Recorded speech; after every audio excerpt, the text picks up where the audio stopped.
Apa kabar anak ibu sekalian? Kiranya dalam keadaan sehat dan penuh sukacita ya nak.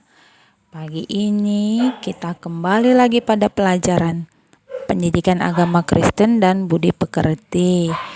Pelajaran kita dari pelajaran 6. Judulnya, Mengapa Bergantung kepada Allah. Bahan Alkitabnya Ayub 1 ayat 1 sampai 22 sampai dengan Ayub 2 ayat 1 sampai 10.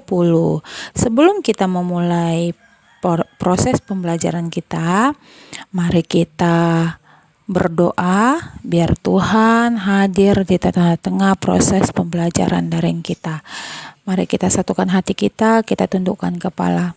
Bapa yang baik, terima kasih buat nafas kehidupan yang Tuhan masih berikan buat kami sampai pagi hari ini. Bapa yang baik, buat pagi ini kami kembali lagi bertemu dalam proses jarak jauh pembelajaran kami. Hadirlah Engkau ya Allah Tritunggal, turunkan Roh Kudus-Mu kepada kami pribadi lepas pribadi, agar kami mampu memahami dan mengerti materi dan tujuan materi yang akan kami pelajari hari ini. Terima kasih Bapa, terima kasih Yesus, kami berdoa dan mengucap syukur. Amin. Ayub 1 ayat 1 sampai 22, Ayub 2 ayat 1 sampai 10 menceritakan bagaimana ketaatan dan berserah dirinya Ayub menghadapi setiap permasalahan yang diberikan Tuhan Allah untuk menguji kesetiaannya.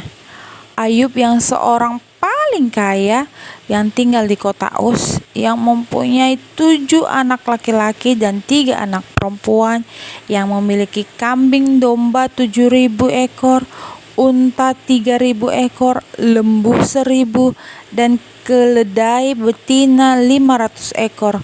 Selain itu, Ayub juga mempunyai beratus-ratus pembantu laki-laki dan perempuan. Walaupun Ayub seorang yang kaya raya, ia tidak pernah sombong. Ingat ya anak-anak, dia tidak pernah sombong. Ayub sangat baik dan murah hati. Ia suka menolong orang-orang miskin yang datang kepadanya. Melihat kesalehan dan kebaikan si Ayub ini, serta ketaatannya kepada Allah, iblis ingin mencobai Ayub anak-anak, di mana ia meminta kekuasaan kepada Allah untuk mengambil harta dan keluarga Ayub. Tetapi Allah tidak memberikan kuasa kepada iblis untuk membunuh Ayub. Anak-anak ibu sekalian, pada masa pencobaan itu, Ayub sempat ragu akan kasih Allah kepadanya. Ayub sempat marah dan merasa ditinggalkan Tuhan Allah. Ayub menanggapi permasalahan dan kesusahannya dengan sedih yang sangat mendalam. Namun, pada saat-saat yang suram ini dan imannya goyah, Ayub tidak berpaling melawan Allah. Tetapi Ayub menyerahkan semua kekuasaan dan deritanya kepada Allah. Anak-anak sekalian, Ayub sadar bahwa ia bukanlah siapa-siapa sehingga ia berhak menggugat atau menyalahkan Allah. Ayub berserah dan bergantung kepada Allah. Ayub berdoa mengharapkan belas kasih Allah. Setelah dia berserah kepada Allah, Tuhan Allah pun kembali memberkatinya. Tuhan Allah melihat kesetiaan Ayub di dalam menghadapi penderitaannya.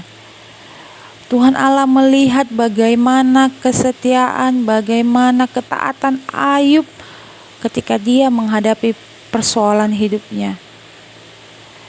Dengan itu, Tuhan kembali memberkati Ayub. Tuhan Allah mengembalikan harta dan keluarga yang dulu diambil oleh iblis dari Ayub. Tuhan Allah kembali lagi melimpahkan kekayaan kepada Ayub, bahkan lebih kaya lagi dia sekarang. Ternaknya 2 kali lipat lebih banyak dari sebelumnya. Kemudian Tuhan Allah memberikan kembali 7 orang anak laki-laki dan 3 anak perempuan seperti dulu. Anak-anak ibu sekalian, cerita Ayub ini menunjukkan bagaimana seharusnya sikap kita orang yang percaya kepada Tuhan, harus setia dan taat kepada Allah walaupun dalam menghadapi setiap permasalahan-permasalahan hidup yang kita sedang hadapi.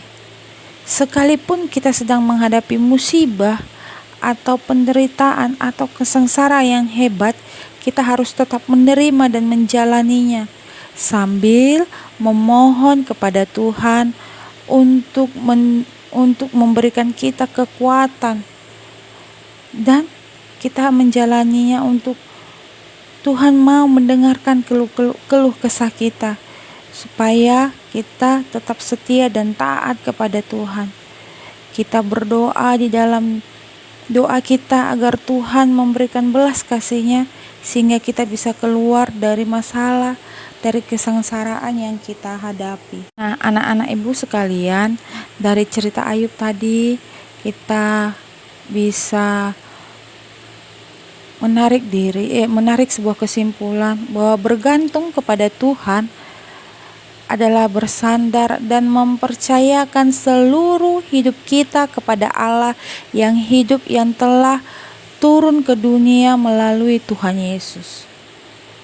Manusia memiliki keterbatasan, maka kita manusia harus mempercayakan diri kita kepada Allah yang tidak terbatas dengan tetap menjaga hubungan kita kepada Tuhan Allah melalui doa, membaca Alkitab, dan hidup menjadi berkat bagi orang.